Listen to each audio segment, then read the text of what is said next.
They still weren't back. Yago made us some hot milk, and that was when Mr. Edwards came. I started to sip my milk and then said, "Why do we still have milk? Isn't it time for Daisy to freshen before her calf is born?" We usually stop milking Daisy 2 months before her calf is born, and we wait a few weeks afterward to make sure the calf has enough. Then we use the milk the calf doesn't need. After the calf is weaned, we have plenty of milk again. "Yeah," Yago said, "it's hard on her, but we need the milk. Everybody in this family gave up something. Daisy got to do her part too." Why did I even care about milk or no milk right then? Firemen and other people could not get all those crushed people out at the bottom of the stairs. They had to go up the fire escape the way we came out and untangle people from the top down, just like you have to untangle a fallen woodpile from the top down. Mom and Papa helped carry some of the bodies from the Italian Hall to the Red Jacket Town Hall a block away so parents could come and look for their children. 58 children were trampled and crushed to death in the stairwell. My friend Lempy was one of them. 15 adults died, too. The coroner's inquest started today. Even some children my age testified about what they saw or didn't see. Nobody agrees on anything. Big Annie was sure the man who yelled fire had a Citizens Alliance button on. But later, she wasn't really sure. Other people said they saw it too, but others could not even agree on what he looked like or if they saw the same person or anything. Maybe that is not so hard to understand. I know I heard the cry, but I could not see who it was. Now I don't even want to remember. I want to forget it all. Make it go away. My head is not hurting as much now, so maybe Papa was right. I have to get it out. Horrible rumors are still going around. Nobody is acting very Christian or like it was the time to celebrate Jesus' birth. There is no peace on earth in Calumet. Somebody said there really was a fire in the Christmas tree. I was right there. I know that was not true. Mr. McNaughton said in the paper that it was a horrible tragedy. He offered money to the families. In anger, they refused. Mr. Moyer said it was all the company's fault. He blamed the Citizens Alliance. He was not even there. How could he know? That doesn't excuse what they did to him.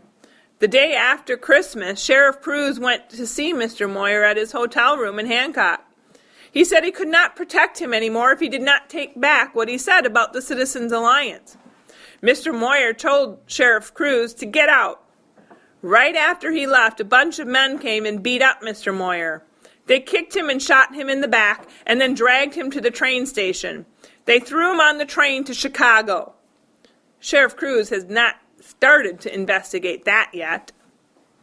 It takes a long time to have that many funerals, mostly on the same day. They were spread out among 5 different churches. Papa and I walked together to our church. We sat as close as we could to Lempy's family. I just stared at the floor the whole time. I could not make myself look at Lempy's coffin or the coffins of the others who had been members of our church. Papa took my hand as the procession from our church joined the others in going to Lakeview Cemetery. Mr. Moyer survived on the train to Chicago. At least we weren't burying him, too. Thousands of people walked in the procession to the cemetery. They dug 2 huge graves for all the coffins, one big one for all the Catholics and another for Protestants. I saw a few single graves, too. I guess some people wanted their own. I like to think Lempy is not lonely where she is with the others. And this is a picture of the funerals inside one of the churches at the funerals.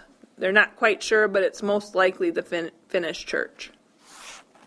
And the white coffins would have been those of children, and the black coffin would have been an adult.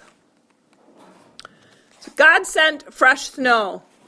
Everything was pretty with a clean white blanket, but the black, half-frozen earth around those coffins will never be clean and pure for me. I wish I had another agate for Lempy. Church bells tolled all day long. There was even a special train bringing 500 men from the Iron Range around Nagani and Ishpeming. 4 Union men carried each white casket with a child in it. Somebody got flowers from somewhere, certainly not this frozen north, to put on top of each casket. Horse-drawn hearses, other coffins on sleds, a brass band played as we walked. A whole bunch of Cornish miners, they were pretty nice about it considering most of them are not on strike, saying, "Jesus, lover of my soul and rock of ages." Big Annie was at the front carrying the flag. Tears streamed down her face. I did not have any tears left. And then there's a picture of the trenches with the coffins in it at the Lakeview Cemetery. I could not make myself sing. I stared ahead of me or at the ground. How I wanted Papa to put his arms around me. I wanted to be a little girl again and crawl into his lap, bury my face in his strong chest. I put my arms around him once, but he was stiff. His stiff hand did fall onto my shoulder after they covered the coffins with dirt. It must have been really hard to dig that frozen ground. Lots of times, if somebody dies in winter, they have to store the coffin someplace in the cold, which is never a problem, and wait until spring to bury it. It was dark when we got home. The stars seemed especially bright.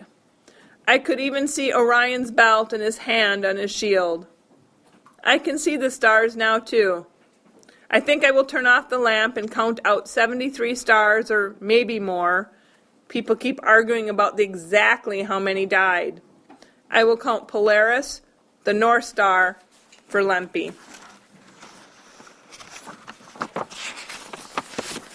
Thursday, January 1st, 1914. Last year on New Year's Eve, when we were on our way back from sauna, Mr. Huckla said he did not believe in tossing the Vita to see what the new year would bring. Papa told him to go ahead, just for fun. So Mr. Huckla did, but he picked it up right away and said, "It's all foolishness anyway." I saw it was pointed toward the graveyard, and that is where Mr. Huckla ended up. Last night as we got ready to toss them, Papa said, "The same thing he does every year. Better not point to a church. None of you, not even Yago and Matti, are old enough to get married." Nobody's pointed to the graveyard or church. Nothing good, nothing bad. I think I will like a year like that. The melted tin told a different story. Papa melted the pieces of tin, and each of us poured a tiny ladleful into cold water. When the hissing stopped, Papa pulled out the piece, looked at it carefully against the lantern light, and told us what shape he thought it looked like. Last year mine looked like animals, the sign for true friends. Now one of my true friends is dead, and the other is not allowed to speak to me. Papa's tin broke into pieces last year, but he said each piece looked rough and spotty, so he must be going to get a lot of money. I know a broken piece means bad luck. This year mine was a bird. I could sure use some good luck. Papa laughed when his stayed together and told of money again. Yago's was a flower. We teased him about which of the girls in Swedetown had her eyes on him. Yenny and Katri both had horses, and Matti's looked like a ship. "Where would you like to go?" Mama asked, because both horses and ships mean the person will take a trip. Yenny said it would be fun to ride the train to Frida Park next summer. Katri said she wanted to take the streetcar to Houghton. "Back out to Mr. Lampa's is the only place I'll be going," Matti said. Mama's was last. Hers looked like a wreath. "Well, an end to this strike would certainly be something to celebrate," she said. I was supposed to go back to Mr. Edwards' house this evening, but the snow was coming down too hard, so I will wait until early morning. Maybe getting back to work will keep my mind so busy I won't have any dreams at all. I hope so. What will he think if I wake up screaming like I have at home?